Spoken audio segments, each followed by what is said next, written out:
What's really hood, my peoples? It's Friday. We usually shoot on a Thursday, but we got mad busy yesterday. Well, it's mad busy, and didn't Yep. have an opportunity to do this thing. So, um, we back at it like gangster rap classics, and like hopefully this will be a show that will help you be less stressed in your weekend because that kind of sucks. This is like week 3 out here in Vegas.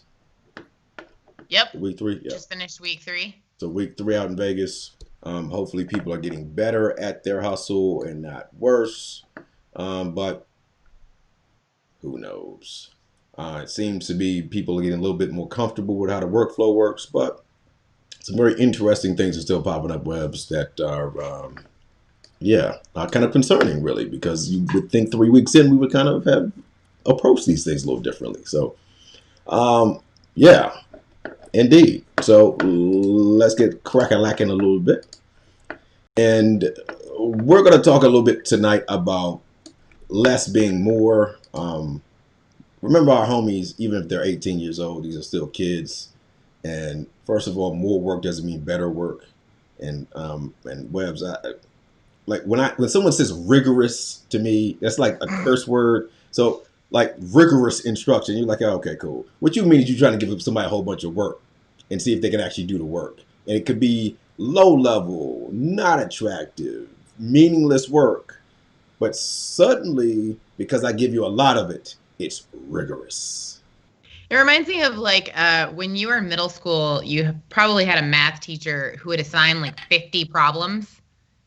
And it's like, why? And it reminds me of my roommate has told me the story a few times where he negotiated with one of his math teachers that if he could do like one of each type of problem and get them perfect, he wouldn't have to do the other 45 problems or whatever. But if he got even one wrong, he would do all of them. And so it significantly cut down on his homework because most of the time he got them 100% right.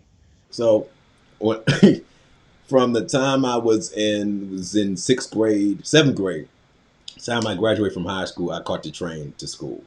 All right, so I literally would not do my math homework ever. I do it on the train, and like I just hurry up. Like it was no like real reason to do this work. It was stupid. I understood the stuff. Again, this is why I am team no homework. Like really, if I don't understand it when I'm sitting in front of you, I'm not going to magically understand this stuff when I'm sitting with my parent who might not speak English, who might not know the math either, who might show me how to do the problems wrong and further confuse me. Like just chill on the homework stuff. But go ahead, Webs. There's tons of evidence showing homework is not useful or productive, which is hilarious because my last year of teaching, I tried to go the no homework route and got so much pushback on it. You know, how many things are there because that's what we had as kids. So obviously kids Spelling have to test, have that because that's what I had as a kid. spelling test, spelling test, spelling test. Oh, spelling tests are another thing that needs to die. Yep. Spelling test needs to be like bludgeoned to death, though. Yeah, for The sure. spelling tests are And stupid. why are spelling tests stupid? Because I feel like there's an audience out there that goes, no, but people need to know how to spell First and words foremost, properly. so That's important. it's important that we know neuroscience, right? Again, we predict what words are. We don't spell them. So we look at the first letter, the middle letter, and the last letter, and we fill in with our minds the rest of the word. So, Web, you good? Yeah, I was just turning the lights on Oh, in, cool. in the living room.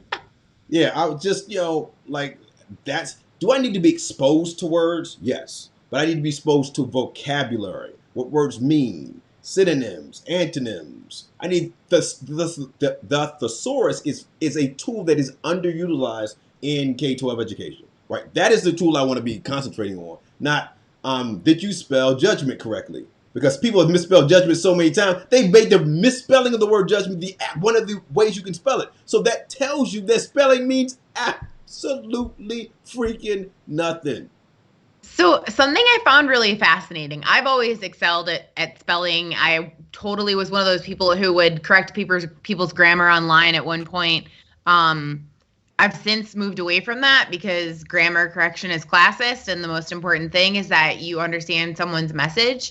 But I was really surprised when I moved into software development, thinking like, oh, software developers have to be, some of the smartest people in the world for all the complex systems that they're building and whatever. And there's a ton of my colleagues who are not great at spelling. And I feel sad that they feel shame around that, because does it make you a bad person because you can't spell? No. Some people just don't have a natural inclination toward what that manipulation looks like, the same way that some people don't have a natural inclination toward putting music together. Like, there should be nothing wrong with it, especially now we have resources. You can right click and spell check.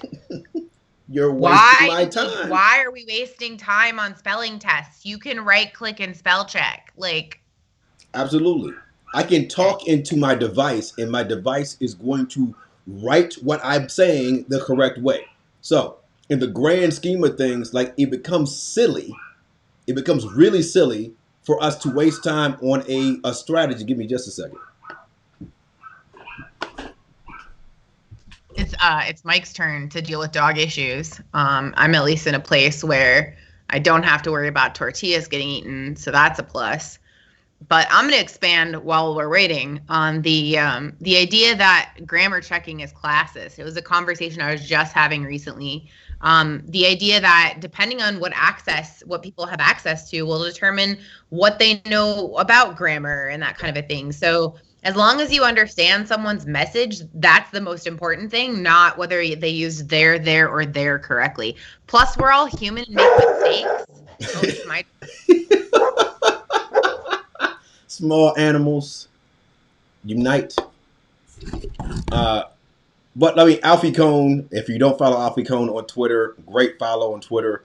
Alfie Kohn, his wife, I believe, is a neurosurgeon. And he has a story about his wife. His wife can't spell, but she can do surgery on people's brains. So in terms of intelligence, it doesn't mean anything. It's kind of a worthless pursuit. You're wasting my time. On to the next hustle. Like, the spelling tests are stupid. Anyway, let's continue. So we're going to talk about, like, lessening the amount of work that you give to the homies in order to amplify the actual product these kids are doing. So again, the media, a lot of what we're at least I'm personally seeing is menial tasks that just waste time. Like, there's no real purpose to it. It doesn't make any sense. We're just doing it because I've got to have 90 minutes of in-person whatever, so we're just gonna do the 90 minutes or whatever. Really, really, really kind of frustrating. And it's also interesting to see kids not finish most of the work. And those kids are being graded on not finishing that work. Go ahead, Webs. Yeah, I think too, thinking about, I totally forget what I was going to say. You were talking about the work and having a whole bunch of work and having that work fill the time. And, I think there's also a bit of psychology at play here, that this is something new and change is very uncomfortable. So the tendency for the adults especially is going to be to cling to what we know, to stick to the routines and the habits and the structure of what we know. And I think at first that's a place to start, but you have to start tweaking that and recognizing that the things that aren't working. And so, for example, having a second grader sit in front of a screen for 6 hours a day is not a productive use of time. It's not healthy. Like, there's a lot of things wrong with that. So we need to start tweaking what lessons look like, what class time looks like, in order to make those slow adjustments. Facts. All right, Webs, tell the people who you are, man. First of all, I love this gift. Hold on. I love that gift. It's just a cool gift. All right. This is the weekend. Make sure you chill. This is a classic gift. Just make sure you chill out tonight. All right, this weekend. This podcast is not, or vidcast is not sponsored by anything, but you should totally go check out Ted Lasso on Apple TV Plus, whatever it's called. It's a great show. Indeed. It could be sponsored by Apple, though. It could be. Give us a shout. We are the Intelligent Hoodlums. Facts. You can find us on the webs, not me webs, but the internet webs at www.theintelligenthoodlums.com. You can also watch our streams there. We're on Twitter at Trust a Hoodlum. We're on Facebook, facebook.com/theintelligenthoodlums. We're on YouTube, youtube.com/intelligenthoodlumsed. I am Webs. I am a software developer and former teacher. I am not practicing in the classroom, but I do have a current license that I'm in the process of renewing. I uploaded all my certificates and whatnot, and now I just have to wait to be within 9 months of my certificate renewing, and then I can renew my certificate. I'm a software developer. That's what I do during the day. In the evening, I act a fool on the internet. Max. Mike Lang, keep it real in the streets. 17 years in the game. Let's continue. So tonight, our first Ask a Software Developer question is, like Webb's, one of the things teachers might be very interested in is, how exactly do I manage the workload of being a remote worker? You do that on a daily basis. You get paid to do that. What are some of the strategies that you would give somebody? For sure. So I made a lot of the classic mistakes when I first moved to remote work, and that was the highest risk to remote workers is burnout, because you feel like because your colleagues can't see you all the time, you have to constantly be at your desk so that if they message you, you can message back right away. There is the implication that if you are not responding right away, you must be, off playing video games or goofing around. I assure you, that is not what most remote workers do. Which is interesting because I saw a lot of that both during emergency learning and even now. There's a lot of, if we can't see people, then they must not be working, which is unhealthy, I think, for one thing. One of the things, I got really into remote work culture and what that means and what it looks like. And one of the things I came up with was the Remote Work Manifesto. And it's based on the manifesto for retrospectives. We all assume we did the best we could with what we knew at the time, is the TLDR, the too long didn't read of it. But for remote work, it's that we're all doing what is right for us in order to best serve the project. With the idea that for some people, it's going to be working more evening hours. For other people, it's going to be working super early in the morning. And as long as you communicate when you're there and what you're doing, that's the most important thing. But going back to burnout is real. So it's super important to manage your time and recognize what your hours are going to be. Having something like a Pomodoro timer that will, have you work for a certain amount of time. And then when it dings, you take a break and it switches over to your break timer, which is a little shorter. I used to do like 50 minutes work time with 3 minutes break time. I toyed with like 45. I had to tweak my times till I got to something that worked well for me, because it's a balance between being able to get that deep work without being interrupted. Deep work being something where you're kind of in a flow and you can really deeply focus on what you're doing without being interrupted. Shallow work being things like answering emails, responding to messages on Slack or Google Chat or wherever else you're responding to messages. That's all shallow work. So deep work would be like teaching a lesson. Deep work would be like grading papers or writing comments or something like that. So being able to manage that with something like a Pomodoro timer. Pomodoro is Italian for tomato. I'm not sure where that comes from. Someone can look it up and let me know. But it's this idea of cycles of work time, break time, work time, break time. And then usually you'll have a longer break time after a certain number of cycles. I find it helps my day go by a lot faster, and I don't feel as exhausted at the end because I've been intentional about taking those little breaks. Also, something that I don't see in education that I see a lot in the private sector is that every 20 minutes you're supposed to look up from your screen and look at something 20 feet away, because that helps make sure that your eyes are still getting, not just solely focused on your computer screen. So there's a few of the things that I think are important, making sure that you're drinking plenty of water, that you get stand up and walk around. If you have some kind of an Apple Watch or a Fitbit or whatever that helps remind you to stand up and move, making sure you're eating. Believe it or not, like that's a problem is people will, chug coffee. No offense, Mike. People will chug coffee and then forget to have like snacks or meals and just kind of get connected to their computer. And then I guess the last thing would be have a way of transitioning. So a lot of us don't have commutes anymore. And so I was just reading an article the other day about transitioning away from work back to home and vice versa, because we don't have that commute time to signal to our brains like, hey, you're letting go of work now and you're going to transition back into home brain.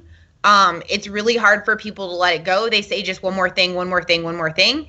And then 2 hours later, you're still sitting in front of your computer. So having that time where you basically like clock out and say, my work time is done now. And I know that's hard as a teacher because you have a lot on your plate, but that list never goes away and it rarely gets all that much shorter. So just, you got to cut it off at some point. Go for a walk, like go outside, walk around your block or something. And that can be your transition to home. So even if it's a circuitous, like travel path, route, whatever, go walk in your backyard, whatever, go take your dog for a walk. Go walk with your kids, go have them ride their scooters with you. Something like that. Go grab a coffee or a Sonic drink or something. Also not sponsored by Sonic. Just something to have that transition time that kind of lets you let go of work and signals that it's time for you to go back into like watch Ted Lasso mode, which is totally what I'm doing after this. Indeed. So one of the greatest lessons I ever learned was my time teaching in Taiwan. We were sent to Taiwan to show them how Americans taught. And it was like, probably don't want to do that, fam. But anyway, I was like, all right, cool. So we go over and you just realize that there's a better way to do what we're doing. And so, and this is not technology. This is just a system of setting things up in a far more effective way than perhaps the American system is set up. So for every hour of instruction, there was a 15-minute recess. So we went to school for an hour, kids ran around for 15 minutes. Went back to school for an hour, kids ran around for 15 minutes. So it was built in. I know that I'm going to learn very, very, very, very, very, very, very much. Hour, 15 minutes, I'm going to run around with my friends. Cool. Then after lunch, we had naps. If you are not a napper, you need to get on Team Nap. Team Nap is the greatest team of all time. Team Nap will keep you reinvigorated. It keeps your brain cells rolling. And if you're someone like me who does not sleep very long, I take many naps. I have siestas all through the day. So I don't have to sleep for 8 hours. I sleep for 4.5, 5 hours, or whatever it is. All right. But part of it is like looking at the scenario or looking at your situation and saying that it's not the technology that's the big thing. It's the system in which you're going to be working. And so I think that the technology is obfuscating the real issue, right? The real issue is that our system is kind of funky here, and it's very interesting. My hope is that after we finish this, people start looking at the situation where I think some people are already realizing that we can limit direct instruction. We do not need to go and wax philosophic for 45 minutes in a class. That's not necessary. I think it's actually it's damaging to people if it's less of me and more the little kids talking or whatever, or here's your task, go forth and get it done and leave me alone. I'm going to trust you, because I think what you said at the beginning, Webbs, is kind of the most important part. And it was kind of the thing that if you watch the first school board meeting, that was definitely some undercurrents of, if we don't see them, they're not going to do work. Mm-hmm. And same thing with the students, is this culture of mistrust, right? Mm-hmm. So fundamentally, I mistrust you. The only reason that you're successful in school or at your jobs because I'm there to watch you, and I can surprise you didn't know I was coming, and I caught you. You were whatever. Yeah, I mean, I took naps during my preps. I took naps after school. I kept my brain. It just allowed my brain to stay fresh. But I think, again, that culture of mistrust is something that overrides everything else. Go ahead, Wes. Well, and I think two things. One, it's important to understand that napping is a skill that requires practice. I had a really hard time learning that because working from home, I will definitely take naps like on my lunch and whatever. And it took me a long time to be good at taking a short nap, because basically my options were 3 hours or GTFO, and that's not really practical. Otherwise I'd wake up with this like awful sleep inertia. So it took me a while to figure out how to do, like, I could do a 45-minute nap or 20 minutes or 30 minutes. But if I go longer than 45 minutes, it has to be an hour and a half, or it has to be 3 hours. So Nappuccinos, 27 minutes. Nappuccinos Coffee before 27 minutes. Feel like $1 million. Yeah, Nappuccinos are great. The other thing I was going to say is I think too it's a self-propelling cycle. So we have this idea of distrust, and then because there's a lack of technology literacy and understanding of all the tools that are out there and strategies for this new world of distance learning, what I've seen a lot of is I'll just have them write on a PDF, which that is a worksheet. You're just giving them worksheets. So now you're giving kids worksheets when their Xbox is right there, their phone, their iPad, whatever. Like, honestly, even as an adult, if my option is doing my taxes or watching Ted Lasso, I'm not going to be doing my taxes until I absolutely have to. Nobody wants to do that. And so then they're goofing off, they're not on task. And especially if you have one of those creepy, like, Big Brother prison system things that tells you exactly what they're doing and exactly what they're watching, they're off task. And then that further reinforces that cycle of that culture of distrust, because, oh, you're off task. Well, yeah, I'm off task because you gave me some boring stuff to do. Like, of course I'm off task. You would be too if you were given this task. So the Go Guardian Hustle only works on the Chromebooks. It doesn't work on iPads. So that's also like go for Team iPad. But anyway, Go Guardian, I didn't know this until I started fooling around with it a couple days ago. You could do calls inside of Go Guardian. You could actually schedule calls. Calls. Oh, phone calls. You could like actually do calls. Google Meet in Go Guardian. But they cut it off. You can't use it. Oh. Which would have been a lot cooler. Why? I no idea. So I don't know who's in charge of Go Guardian, but I want to have a conversation with them about, like, what was if it's a security problem, then why are we using Go Guardian at all? If it's not a security problem, then why not just go to Go Guardian since you're paying them anyway? So it's a great question. Interesting. All right, so we kind of waxed philosophic for 23 minutes, but one of the less is more situations that if you're not, again, Phil Schlecke is he, in spirit, he's a friend of the program, but I really respect the devil out of Phil Schlecke.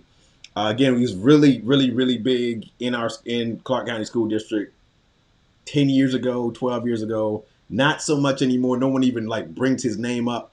But I think there has to be a belief matrix in place before you start to work on in the analog world as well, but the digital world especially, right? There has to be a belief system in place that if you utilize the belief system, you are going to value the time of your customer, as Schlecke refers to students, rather than I'm going to give this person, because the thing I'm so entranced with Schlecke with is student as customer and volunteer is different from student as prisoner or slave, right? There's two different mindsets that are there. The student as prisoner or slave is I'm going to inundate you with so much work because you're going to make these, you're going to create these license plates for 5 cents. It's the same repetitive process over and over again. Student as customer or volunteer, I've got to have something exciting to bring you to the table every day and want you to be involved. So if you look at those 6 underlying beliefs, and I think they're important in terms of they coincide with my value system very much, Webbs. And you read them over before the show. What are your initial kind of thoughts about those 6 beliefs? So something that actually kind of got me thinking was Valerie. I'm going to say friend of the show because she agreed to come back on the show at some point. Indeed. Valerie, when we were working together on a project, had us go through this exercise as a team where we had to decide on what are our values as a team, what are the principles that support those values? Like basically, I think it was the why of why these values, or what do these values look like? And then the most important one, I felt like, maybe not most important, but was the practices. So what do these values and principles look like played out every day? And so you're talking about having a belief system of some kind, and I feel like that's along the lines of what we need to have at the classroom level, at the school level, at the district level, is being aligned on what are the values that guide us, what principles support those values, and then what are the everyday behaviors that that demonstrate those values. One of the things that stuck out to me, as far as, two very large packages just arrived outside my window. One of the things that stood out was students are customers, volunteers, and knowledge workers. Particularly the knowledge workers and the volunteers part. We've talked about the customers thing quite a bit, but like, they don't have to be there. They don't have to be there. They're volunteering their time, and you have to kind of treat it as such. Otherwise, they're going to bounce on you. And I know you have a lot to say about this, and since the dog is barking, I'm going to let you talk. So, I mean, that big part of that very first one is, again, the knowledge workers part, right? Because we're talking about, we continue to use the hackneyed expression college and career ready, even though schools do not reflect college or careers at there are very few instances in which one's K-12 education actually crosses into the reality of this is what college or my career might look like. So, that being the case, right now we do have an opportunity where kids are working at home, which, if you look at Google, you look at Twitter, you look at yourself, you look at Facebook, look at Apple, these are people who are sitting at home in a career, being able to make money, and in most instances, a lot of money, sitting remotely working on whatever they're remotely working on. So we have an opportunity to role model what this looks like for our students to be successful. So that knowledge workers thing, since the next century is this knowledge work century, right? The century in which the internet is going to connect, or it's already connecting people all over the world. But I have to be able to work with someone in India and Japan and China and whatever. And we may not be in the same time zone. So I'm going to have to do, I'm going to have to trust someone that's not even in the room to do their part of the project, and then I'm going to pick it up. So we have an opportunity really to exploit that right now. But if we don't look at students as customers and volunteers, and we look at them as, again, prisoners and people we have to coerce into doing work, we're going to miss that opportunity. So that's the first deal. All right. The second one is number 2. It says the primary role. It doesn't say a role, not the secondary, the tertiary. The number 1 role in Schlecky's vision for a teacher is to design engaging work and guide them to those sources of instruction they would need to successfully do the work. Not give them a PDF, not give them a bunch of math problems, not tell them to go read a dictionary, not give them a spelling test, but engaging work, designing, not teaching. That's the other thing that kind of gets me, where you're like, okay, it's very interesting the words that he uses there, right? Designing, not instructing, not teaching, designing. And I think teacher as designer is underplayed, because I think we've had some conversations, and that's why design thing is such an attractive option for us. If it's not an experience, why are we doing it? Well, I think we talked about this a bit over the summer. There's this idea that sometimes you just have to get through it. You just have to get through it. And I think we talked about that more in the context of adults presenting information to other adults. But I think that applies to students as well. Sometimes we'll just say, you know what, this is just one of those things that we have to get through. There's no other better way to do it. We just have to deal with it. And I don't know if I don't want to believe it's from a lack of creativity, maybe just a feeling like there's a lack of permission to be creative or something. But I guess it kind of goes along with the thought work. Like, thought work is challenging. it's not easy work. Like, yeah, designing a janky PDF that kids just write their answers on is far easier than coming up with something, an experience that's engaging and interesting and deep and brings you into that magic circle. It's definitely more challenging to do the latter.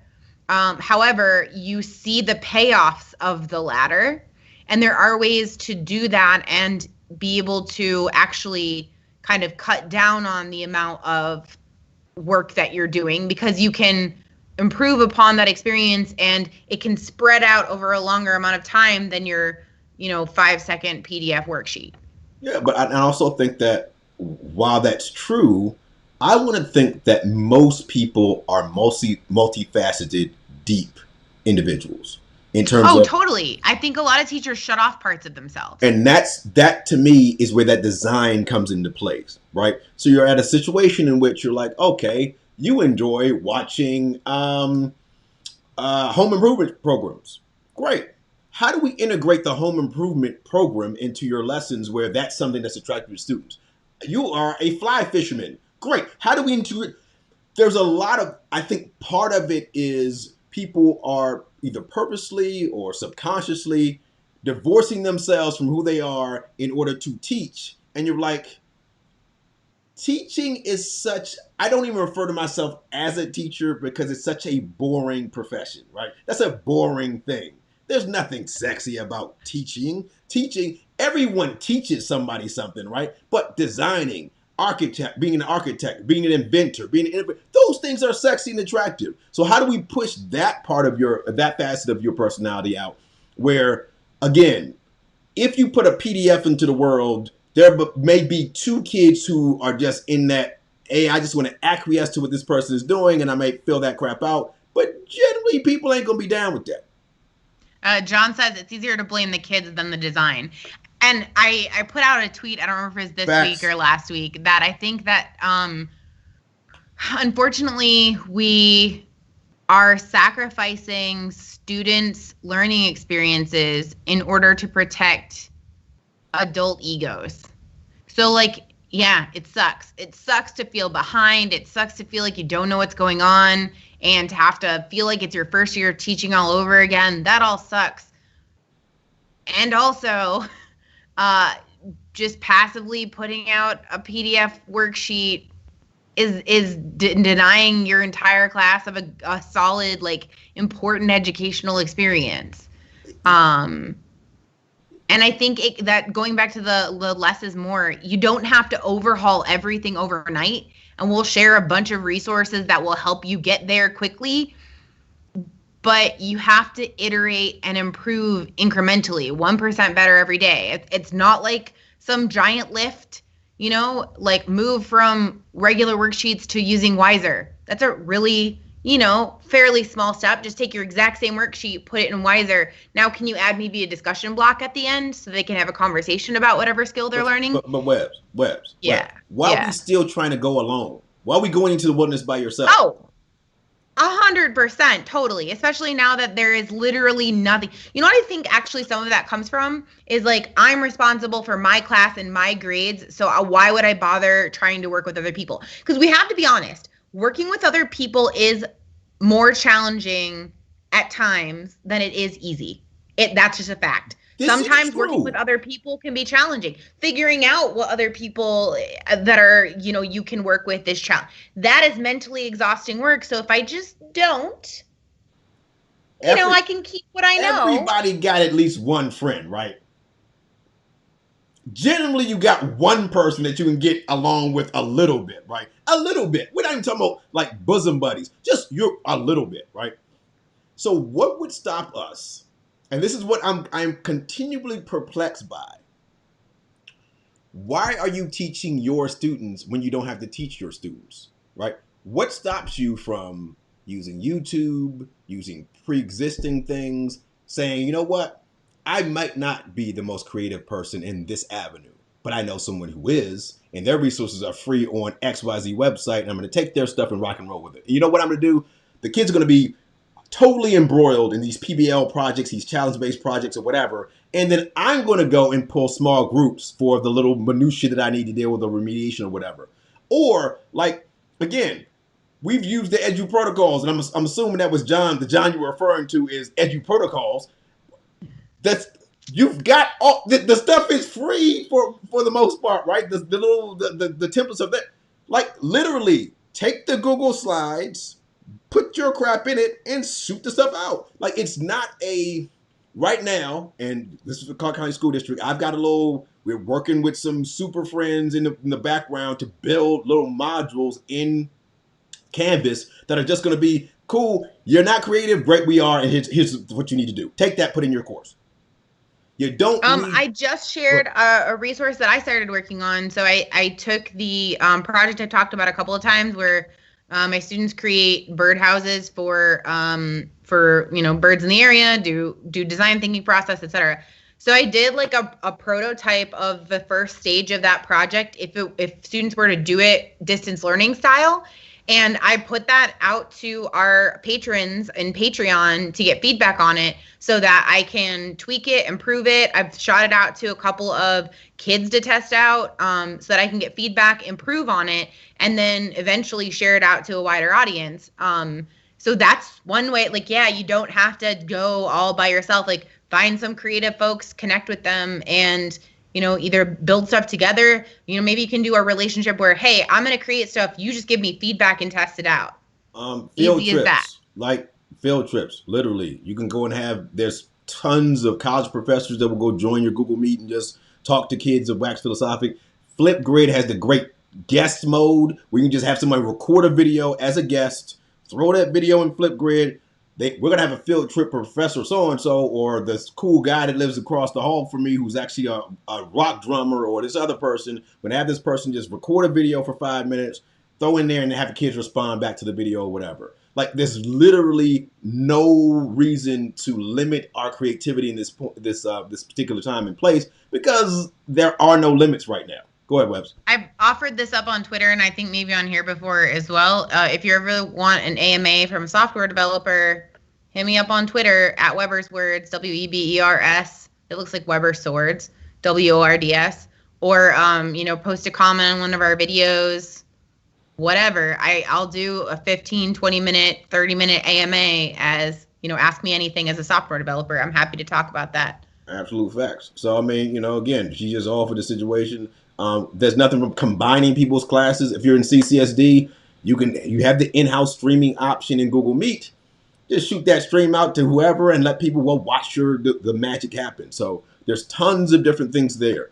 If you're not familiar with Schlechte, Phil Schlechte is like, again, to me, he's a genius. This whole concept, all his concepts are genius. There's some things that I don't agree with totally, but generally we're in the same ballpark philosophically. So if you're not familiar with his work, Working on the Work is the name of the book. It's a framework. It's a really great read. Allows you to kind of, I think when you reframe your students as volunteers, as knowledge workers, and as customers, rather than as people you coerce into doing work, you kind of have to bring the funk with you on a daily basis, right? You got to rethink stuff. You also have a scenario where Paul Arden, who is another one of my spiritual gurus, even though he is passed, Paul Arden has this situation where everything should be your fault. Because if it's your fault, then I can own it and change it. But if it's not my fault, then suddenly I'm powerless in the situation. So there's a couple of situations where I've had lessons totally fall apart, and I'm like, all right, because this is, nope, my fault. How can I redesign this experience for this next class so that's actually, I can actually get to where I want kids to be able to do things that are more powerful than what this failed lesson is. But if you start to deflect that it's the kid's fault, this happened, or whatever, then suddenly you're powerless in the scenario in order to affect it positively. Go ahead, Webbs. Yeah, I think also look at this video cast or whatever, a streaming thing, and look at the most popular mode for podcasts is the two dudes talking model, right? And that's because nobody wants to hear one person drone on for an hour at a time.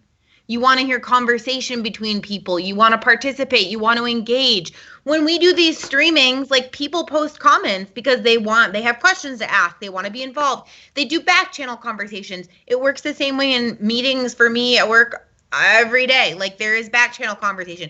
No one takes it personally. The chat doesn't get shut off. It's not like we have one talking ahead who just sits up there and talks the entire time. The reason why Two Dudes Talking is one of the most popular podcast formats is because we like to hear people and their stories, and we like to hear them engage with one another. We don't want to hear the droning on of the Wizard of Oz head for 45 minutes. Facts. Absolute facts. But again, I will go back to kind of what we spoke about on Sunday. Like, we got people turning off the chat completely. We got people not letting kids share their screens. It's just like, okay, dude. Like, one bad actor says we have to cut the entire tool off for everyone in the conversation, where 99.9% of your students are people who want to be there, generally who are going to have a conversation. I had a conversation with a group today, a group of kids, and they were in the chat talking to each other. And I'm like, okay, cool, fine, we're doing what we need to do. And one student pops in and says, "You can't talk to your friends while we're in Google Meet." And so I chat back, "Why can't they talk to their friends?" "Because Miss So-and-so said they can't talk to their friends." Well, first of all, that sucks. So you can't talk to your friends. But, like, I didn't stop it. So continue doing what you need to do. If you're paying attention to what we need to do, we're good to go. Talking to your friends, that's a human thing. People want to talk to people. So I think when we start to look at students as not humans too, that's when we also get into some major issues. And thinking about that, the Pomodoro timer is like, this is how I run all my virtual stuff.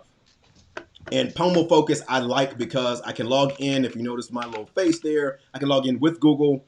I can go and get a report for each of my my sessions as well. But what I dig is the Pomo for me, the Pomodoro, that's how much I talk. 10 minutes, that's it.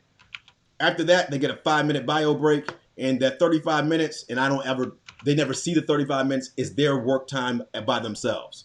So I limit my direct instruction to 10 minutes, 5 minutes for them to use the restroom or whatever, and then everybody pops off. They got to contact me afterward, email, they can G-chat me, whatever, but I don't want to have a situation where we're talking for 50 minutes because that's silly. Go ahead, Webbs. Also, it's pretty. Like, I think we underestimate that an attractive user interface or UI is important. It makes people want to use a tool more. So it changes color when you switch between your timers. Like, that's a good signal that helps kids know, oh, something has changed. You can keep it up on your video so that they can see it the whole time, and even teach them to use it for their work. You know, you're modeling good work behaviors by showing them that this is a strategy that they can use, and it's really accessible because it's on the web. Like, you don't have to download an app, you don't have to have any special tech. You can bring it up on any device.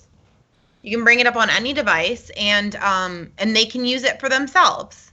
And you can build tasks right in it. So if the kid had their entire day, right, you could build it in 25 minutes. For the first time, I'm going to work 25 minutes. I'm going to take a 15-minute break. And then you can build the same thing. So right now, what we're working with students, the older grades, and we're working backwards is, again, embedding the Pomodoro or Pomo Focus into Wiser so that they have an ability to see as they're working, cool, I work for 25 minutes. I'm now going to go play Roblox for 15 minutes. Again, also stop shaming people for playing video games during the work day. It keeps me sane. Like, literally, I have to play Titanfall at least an hour or two a day just to stay sane. It also gives yourself, an opportunity for. It allows for systems to crash, right? So you get ideas when different systems of knowledge crash into one another. I play Titanfall with a guy who works for Dell. I got another friend who's a systems engineer for HP. There's another guy who's a anesthesiologist. So we're all playing and blowing people up. And the conversations that we have while we're doing it, he's like, "Hey, Mike, you're back teaching?" And yep, I got to get back. This is my lunch hour. I'm getting back in just a couple minutes. Oh, cool. Well, so this is what's happening in Alabama with the COVID. And these conversations with individuals. So when people start talking about you can't have relationships online, that's a lie. All right. You can. I've never met these guys. I don't even know these guys' real names for the most part. Right. I know their gamer tags. So outside of gamer tags, I couldn't, point these people out in the street. But giving kids an opportunity, hey, go play Roblox for 10 or 15 minutes. And now what we have now, and I'm assuming other teachers have this, is kids are sharing their gamer tags in the chat. Like, hey, join my Roblox session because right after this, we're going to work for 25 minutes and then we're going to play Roblox. All right, cool. As long as you get your work done, what do I care when you get it done? So that's part of the issue. Like controlling people's entire existence is a problem. So if you're not using a Pomodoro timer and showing your kids what a Pomodoro timer is, might be a way to go and regulate while they're doing stuff. But also the idea that innovation is not reinvention. We kind of talked about this at the beginning of the situation. I think this is a trap people get put in. Innovation, kind of like we were talking about rigor. I feel like innovation is one of those words that we've said so much it's lost its meaning, and we don't talk about having a shared meaning of that word and defining what it means to each person. Innovation is improvement. It's not creating something from scratch, right? It's saying macaroni and cheese exists before now. How do I make macaroni and cheese better? Do I add lobster? Do I add different types of cheeses? Do I try to cook it some different way? But macaroni and cheese exists. Honestly, think in your mind, how many products are actually brand new inventions that have no mother that previously existed in some other part of history? Mm-hmm. Invention is hard. Innovation is the easier aspect of it. And that's why we are, I'm gonna say we here. I hate SAMR. I hate the idea of SAMR. I think it's stupid.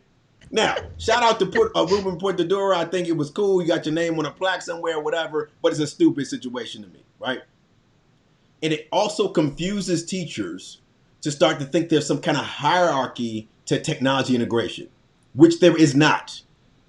I can take notes on the Notes app, and it's the substitute to sheets of paper and a pencil. That is cool. That's fine. It's serving the function of taking notes. There's no shame in that. I can go and then augment my notes by adding some audio to it. Okay, great, fine. Whoo. Do I redefine what notes are? Do I need to redefine the note-taking process in order to be successful? Absolutely, positively not. I don't need to reinvent notes in order to be note-taking in order to be successful.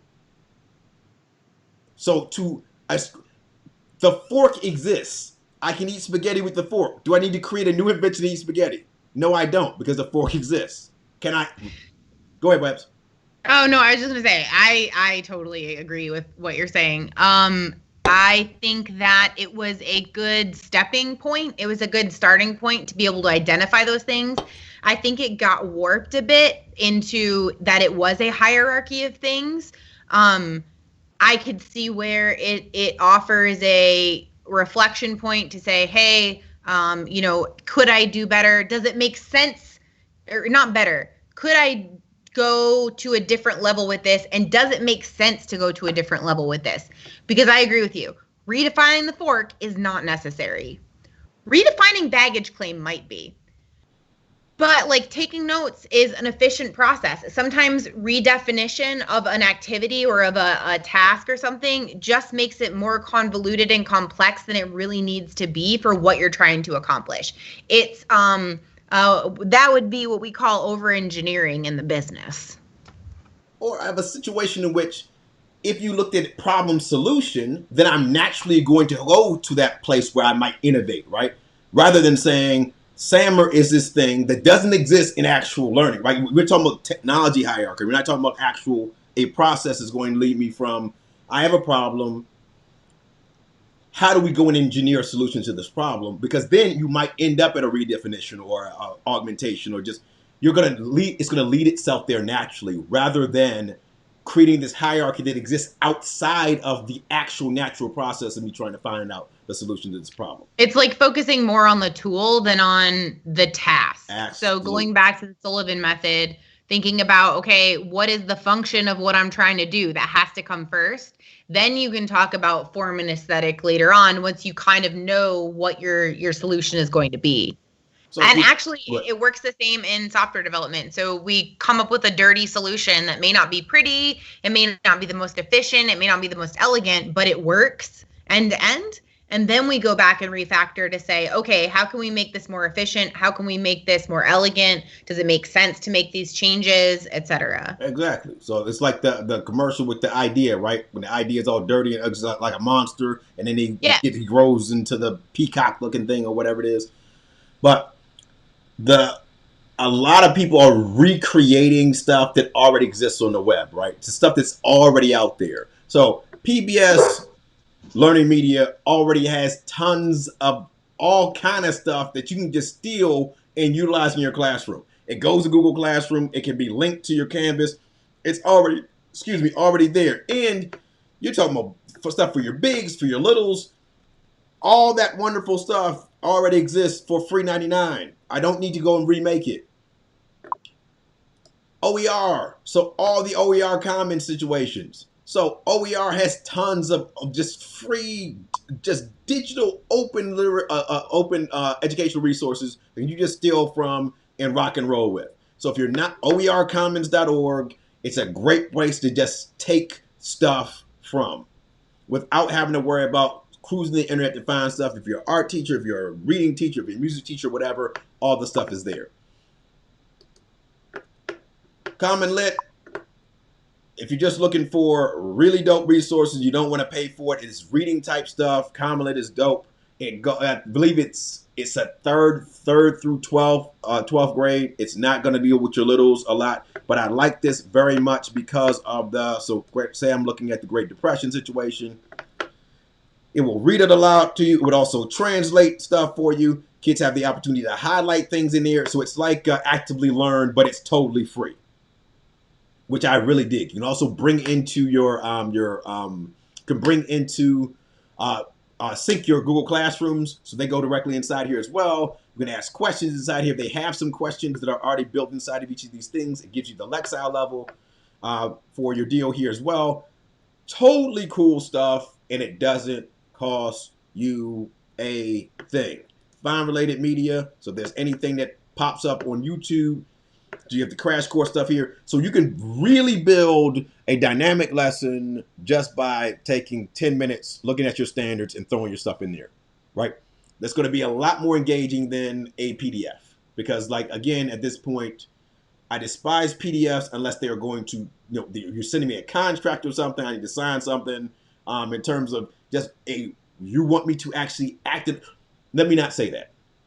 If you can build a PDF that's interactive, I'm totally down with that. But if it's just a PDF that I am writing on, then that is problematic for you, boy. I think it goes back to I think I learned this like pretty early on in teacher school. You have to ask yourself, is this something I would sit through? Facts. If it's not something you would sit through, if it's not a task that you would do, why on earth are you giving it to children? Absolute facts. That's pretty much what it comes down to. Like, if it's not good enough for me, then it's certainly not good enough for my students. Like, they deserve something engaging and interesting and something that mimics work. John says no PDF work shits. Exactly. I think facts. That's a fabulous facts. Absolute facts. Like, why are we doing that when you have the entire internet at your beck and call? Yeah. Same rule. If I don't want to do it, then I don't make the kids do it. Absolute facts. And making sure that will you stop, please? He really wants to participate in the episode. He has opinions that he needs voiced. He's not happy about the worksheets. If you see, now I totally lost my train of thought. I think if you want to shut up sheets, that's another great name. Yeah. You want to make sure that you're modeling what real world problems are. And I think maybe that's part of the struggle. As teachers, we tend to exist in this bubble and we don't have the opportunity to engage with, or we don't give ourselves the opportunity to engage with people that are from different backgrounds. Teachers tend to be friends with other teachers because we are kind of awesome. But being able to have those conversations about what does work look like when it's not in the bubble of education, that's been really eye-opening for me to hear other people's experiences. I was really fortunate working at ThoughtWorks to meet some people with fascinating backgrounds. I had a colleague who was, couple colleagues who were, one was a professional football player in the NFL. The other one played at pretty high levels, like in college sports, and people that were former chefs and just all kinds of different backgrounds who were in, made music videos and all kinds of stuff. So meeting all those different people and seeing like, what does authentic work look like? And how can we give students the tools and experiences that model after that authentic work? And one of the biggest ones is problem solving. Facts. Giving them those problem solving skills. But also like making them those people, right? Saying, okay, Right. today Yeah. we're going to be architects. This is the job. We have to go and build this house because this person wants a house to these specs. Then we're using math purposely. We're using design aesthetics purposely. We're using colors purposely. Then it becomes something I want to do because I'm like, this is very interesting. My wife is in, so my escape is I watch Mexico Life and Caribbean Life with Monica every night. We watch, we fantasize about the island house we're going to buy. All right, great. So we're sitting there looking at it and no, that's not enough budget to get XYZ. You're going to have to do this. You have to remodel. And you start to get into the situation like, okay, if your budget is $500,000, what could you get in Ecuador for $500,000, as opposed to what could you get in St. Croix for $500,000? Do you need $1.5 million? So you have a scenario in which you become invested in the program. You go outside, and it's again slacky again. After the program is over, I'm on my iPad looking at, okay, cool. If I had 200,000, what kind of places could I get in Roatan? Or you become obsessed. It's why I like Chopped so much, right? So the show Chopped is amazing. Iron Chef, those kind of shows. Those are the things that kids going to get kids excited. And that's why I put the Big History Project up here. Whether you're a history teacher or not, the Big History Project has a lot of really, really interesting things, from animals to, different locales and geography. Totally free, doesn't cost anything, that you can go and push kids to deal with. Google Culture, so the Google's Arts and Culture. Look at it. Oh my gosh, I love Google Arts and Culture. All kind of crazy stuff in there that kids can go and play around and get lost in and get interested in or whatever, right? Why would you use a PDF when you don't have to? You can essentially waste time creatively. Go through the museum and go find a piece of artwork and read about the piece of artwork, and then what you're going to do is going to have a conversation with the artist, and you're going to use that on Flipgrid. What questions will you ask this artist? Oh my God, that's quick. I mean, literally, Pomodoro on, you got 35 minutes, find a piece of artwork, have a conversation. What questions would you ask this artist? Boom, boom, boom, done. And every kid's going to be into that with no questions. Yep. The other thing is like to look at Twitter slow chats. I hate Twitter chats in general, but the slow drip chats I think are really, really interesting because they don't ever end. So Parlay, if you never used Parlay before, and I'm using one that's doesn't have any kids in it. Parlay, this is kind of a online discussion tool that allows kids to, first of all, stay anonymous if you need them to be. You can add assessments on there. You can add feedback as well. But you can just build in. This was one of the things that I did at for the emergency crisis thing we did. The kids had to go and design a zoo for the school. So you had to go and say, hey, look, they had to go through San Diego Zoo website and the kids, National Geographic and the Wildcrafts, and they had to come up with an invertebrate and a vertebrate. They had to be able to tell me where it lives and what food it would get, what it would eat, and then it would belong in our zoo for what reason. Also for an invertebrate, and they would go and just slowly add those things as they got to them. Do I care when they add the animals? Absolutely, positively no. I didn't care. I went and deleted all the stuff afterward anyway. But regardless, great tool. I think you get 3 for free. If you're a specialist like myself, then it becomes a problem because you got 900 kids. But if you just one class of kids, this is a great tool to rock and roll with. It also integrates very well with Google Classroom. Webs. Yeah, so we just had a share on Facebook of teachrock.org. Yep, Teach Rock is also awesome. Awesome stuff. Shout out to Quarters Corner. Indeed. And so they got some of the civil rights stuff on Teach Rock is amazing to bring in that kind of the realia of the current situation we're in, BLM and all that kind of stuff, and kind of showing kids their messages and music. That's another thing. Every teacher's a music teacher too. Like we kind of talked about that before. Utilizing music to kind of add messages to your hustle. Giving kids places where they can listen to music. I mean, like lo-fi stuff is really, really dope for the kids to work with. I put my headphones on when I'm off of calls with kids and listening to my music as well. So I think music is also an escape. It's another place where systems can crash in your mind and you get ideas and whatnot. So yeah, shout out to Casey for that. Yeah, definitely Teach Rock is dope. Yeah, man. I just, there doesn't need to be a situation in which we're creating things from scratch. There are tons of free resources out there that allow you to go into. Oh, so the other thing that we're kind of doing with the kinders and first graders, if you're not somebody who's up on the hustle here, and we can, I think next on Sunday, Webs, we need to do like a maker space type show. If you're not a Tinkercad user, Tinkercad is mad dope. It's also free. Um, it will work on your iPads. It will work on your Chromebooks. It's a great way. It's like a scaled down version of Autodesk design, 3D design materials, and it really gives kids an opportunity to say, my kinders in my first graders will be looking at. We read a story here, so this is another place to do stuff. So PBS right now they have the parent read along, and I'm just taking their parent read alongs and using them as inspiration for the kinders and the first graders. They have some very famous people who are reading stories to your students. It doesn't cost a thing. It's on YouTube. All right. So Joy Harjo, our current poet laureate, Camilla Alves McConaughey, who's she's a supermodel and also Matthew McConaughey's wife.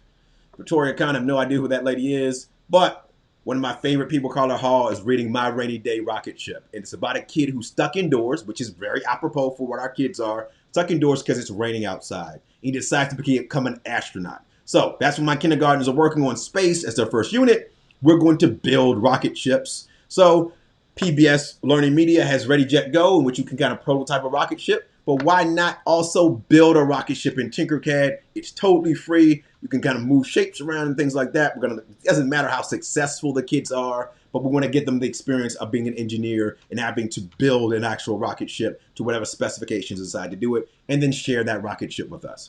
So again, Tinkercad, totally free. Doesn't cost anything whatsoever. It's a really great tool, and it's free to use. And so kids of all ages, adults as well, can go in and prototype cars or rocket ships or buildings or whatever it needs to be in order to do some really, really dope stuff. So if I am you, you've got plenty of really, really amazing tools inside of, just it's the stuff is just here, man. And like there are no limits to the hustle, and we're limiting ourselves for PDF readers. I guess PDFs are not intimidating. Webs. I think it's worth acknowledging that it can be overwhelming. So there's a ton of resources we just threw at you. Pick one. The Buddha. Pick one resource and work on integrating it this next week. That's it. Just pick one. You don't have to do the entire gamut of things we just threw at you, because I think sometimes that's where you freeze up and you're like, oh my God, where do I even begin? I have to integrate all these ideas. No. Pick one. Spend 5 minutes, set that Pomodoro timer. So maybe it's the Pomodoro timer that you decide to integrate. Set that Pomodoro timer for 5 minutes and just play around with whatever it is for 5 minutes. No pressure. But keep in mind like what it feels like to have to learn this new thing, because no doubt that's what your students feel like too. Spend some time like playing around with this tool, and then once that timer goes off, walk away and you're good. You're fine. But also but I don't think tools though. And I think think what is the idea? Again, all I did was go through PBS's read alouds and just went through all those, watched all the YouTube videos and said, oh, you know what would be really cool? Oh, they built a rocket ship. But that's your playtime. That right there was your playtime. So you took that. I think you need both. You definitely need to focus on like, what is my end goal? But in order to know what tools you can plug in or what resources you can plug in to make up, you got to know what's in your basket before you can Iron Chef. I think that's what's important. Like you can't be a successful chopped contestant or Iron Chef contestant if you don't know how to fillet a fish. You have to be able to know how to work with, I don't know, mushrooms or durian or gooey duck or whatever. So I'm going to push back just a little bit. All right. I'm going to push back just a little bit because I'm going to say this. All right. How many great inventions were found on accident? Right. Great ideas were found accidentally because somebody who wasn't supposed to do something just stumbled upon certain things and said, oh my God, that's really cool. Wonderful. Again, lemonade and cold brew. Right. Those are two things that one would not pair. But now I go to Grouchy John's and I say, look, I want a cold brew, 1/3 lemonade. And every time they're like, are you sure you want lemonade in that? Yep, absolutely I want lemonade in it. Make it the way I want to. So today when I got my lemonade and cold brew, it was like, that's very interesting. Where did you learn about that pairing? I was like, I was just farting around on the internet and saw that this was actually a thing. And I was like, oh, I want to try that. That sounds delicious. Someone, again, think about the first person that ate an oyster. Like how hungry does one have to be to go and say, I'm gonna eat this gooey thing and oh, this crap is delicious. I'm gonna tell other people about eating this gooey, nasty thing that looks totally not appealing whatsoever. So I think there is while you have to have some things in your bag, it's also a scenario where you don't have to like know what you're doing. You just have to be willing to try it. And sometimes you stumble into, oh, that was really dope what I just did. Because again, amazing things happen when you don't know what you're doing. But I think it goes back to the tinkering. You got to screw around with some stuff in order to figure that out. You have to be willing to try some things that may not be the way you would expect them to be, but like, but I think the tinkery part is important. Like screw around and just like see what happens when you click on that. Does it break something? It probably doesn't. And if it does, whatever. It's probably fixable. Man. Exactly. Angela says, my brain is about to explode because it's Friday. I'm exhausted, but I'm madly writing ideas I have inspired. Indeed. Well, again, it's just, I just fart around all night. So when we get off this call, I'm going to eat. I got 8 blue shell crabs that I'm going to just destroy. I'll watch some TV. I'm going to get on my iPad while I'm watching TV. You know what else is really interesting? If you have Amazon Prime, right? If you watch shows on Amazon Prime, they have a great function called the X-ray function on there, right? Oh my gosh, I love the X-ray function. I don't watch a lot of things on Amazon Prime, but I wish more things had the X-ray function. Explain what the X-ray function is. Just mad interest. So X-ray lets you know about the actors that happen to be in the scene, what other things these people have done, trivia about the person, all this. So then you start like, you're on your device, like, okay, that movie I've never heard of before. Oh, that's really cool. This person, I did remember seeing that person in that one scene, one place or whatever. Like, who was that would made the guy off of Community, the guy who lives pop culture, off of Community. Abed? Yeah. So Abed makes a cameo in a couple shows that I watched. Now I only knew that because I looked at the X-ray and I was like, he's in that. So then I went to the episode and like scanning for when he pops in the screen, and bada bing, he's there. I mean, it's really, really, it's an interesting thing to deal with. So now one of my things is, how do you integrate X-ray into your classroom when there's activities that kids are doing where, hey, I want to go and like look about this thing deeper, and perhaps I want to know why SciShow Kids is talking about dolphins. Are there any other shows about what SciShow Kids is talking about dolphins? Do I put links in like the one of the cool things about Canvas is that you can take your YouTube and put comments underneath of it that are native to Canvas. Do you add things that like that? You can go into a rabbit hole, which I'm going through now. But anyway, you can go to rabbit hole. Interestingly, this next iteration of the Birdhouse project that I was talking about earlier, part of the reason I got thinking about it was I go run at Sunset Park a lot of days. And as I'm running around Sunset Park, and one of the reasons I like that, and I started doing it at the beginning of the pandemic because it kind of kept me sane, was there's a lot of like animals and stuff and a lot of birds and bird sounds and everything, which then got me thinking about like, and there are holes in the ground. And so I imagine some of that is from the rabbits and some of it's from spiders or snakes or whatever else. But then it got me thinking like, this would be a really cool, like next version of that lesson is, what if I could take pictures and video, and there are little placards all around that tell you about the different things that live there and the biome and the environment itself. And I thought it would be really cool to like have real live footage and have kids identify like, what bird call is that? Or can you tell by the video what kind of bird this is? Go and research it, figure out what are the needs of that bird. If you took a picture and put a thing link and just had those situations, just embedded those videos, and that would be mad dope. Because the other thing, what I was thinking as you talked, was the guy who was wrongly, had the police wrongly called on him in New York, the bird watcher. He just created a graphic novel about his experience.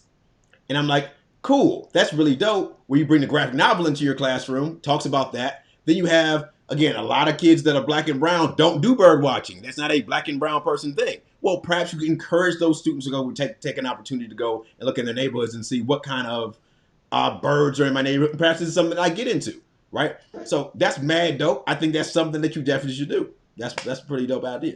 All right. That's the next iteration that is coming. But anyway. We are totally over time, which is all good. Yeah, Sunday at 6, we'll be back on handling that business. We're going to kind of look at tinkering and ways to integrate the tinkering and the kids being engineers and architects and designers and all that kind of stuff into your classroom, because those are the projects you want kids to waste time doing, not PDFs, because they're going to want to do those kind of projects. They're not going to want to do the I just wrote 50 math answers to my math problems on this PDF. And then as a teacher, now you have to manually grade the answers this kid wrote on the PDF, which creates works for you.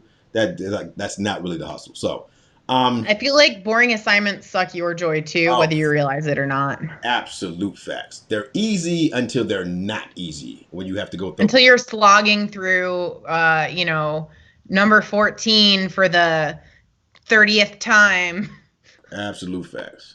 So, Webbs, any parting shots? I'm going to share the Patreon link in the comments and on all the places in case you want to become a Patreon patron. And that lesson, as well as some others, are in there for feedback if you want to get a first peek. Also, we're on Facebook, YouTube, Instagram. We got to do something on Instagram, dude. Instagram. It's been months. Do you need to go take some walk in Sunset Park and take some pictures? Take some pictures. All right. If you want I have not been outside to get anything other than food since like February. So follow us on Instagram. I will give a shout out. Our partners, Q Nevada, have a thing coming up October 3rd, the Silver State Tech Innovation Symposium. You can head over to queuedup.theintelligenthoodlums.com. I'll share that as well. And that's a great way to, get some really good professional learning done and meet some cool people. There's a closed Facebook group that you can join so that you can connect with people and, talk with the folks who are presenting. Presenter stuff just went up a couple days ago, so feel free to check that out as well. Q is a great organization. If you're looking to expand your technical knowledge, there's Q.org, which is the parent organization to Q Nevada. They're all wonderful people. They also have relevant Facebook pages and social medias and stuff, so check them out as well. And enjoy your weekend. Go watch Ted Lasso. Indeed. I want to watch Lovecraft Country. And interestingly enough, I am also going to have crab for dinner because I made crab cakes. Indeed. So yeah, crabs are delicious. I'm about to do the thing though. Yeah. We outro. We'll see you Sunday at 6. See you Sunday. Sunday at 6.